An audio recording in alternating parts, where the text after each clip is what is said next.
Supply line মানে আমাদের যে কারেন্ট লাইন থেকে রিফ্রিজারেটর মানে যেটা ফ্রিজের ইলেকট্রনিক সার্কিটে বিদ্যুৎটা সরবরাহ করে। আমাদের তুলতে হবে না ওই বাইরে থার্মোস্ট্যাট সুইচ এর কাজ হচ্ছে ইভাপোরেটরের তাপমাত্রার উপর নির্ভর করে এই যে কম্প্রেসরের যে মোটর আছে ওইটাকে অটোমেটিক ভাবে চালু বন্ধ এবং বন্ধ করবে। আর টাইমার সুইচ একটা নির্দিষ্ট টাইম আছে, এই নির্দিষ্ট টাইমে কম্প্রেসর ও হিটারকে চালু এবং বন্ধ করে।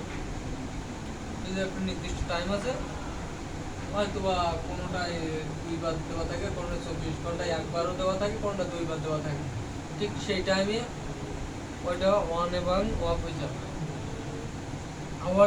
ওভারলোড প্রোটেক্টর একটি ডিভাইস,